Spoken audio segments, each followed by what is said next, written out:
ఇషిక ఏం యాక్టివిటీ అంటే చెప్తే 1 లో జంప్ చేయాలా, 7 అని చెప్తే 7 లో జంప్ చేయాలా, 8 అని చెప్తే 8 లో జంప్ చేయాలా. అలాగా గేమ్ అది. అంతేనా? యాక్టివిటీ అంతే. ఇంకేం చేసావు? ఇంకేం చేయలే. స్నాక్స్ తిన్నావా? స్నాక్స్ తిన్నా. మీ మ్యామ్కి నీ పేరు చెప్పావా?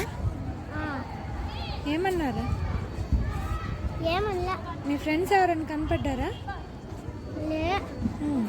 ఆడియన్స్ ఇంకా అదే ప్రజ్ఞ కనపడ్డారు.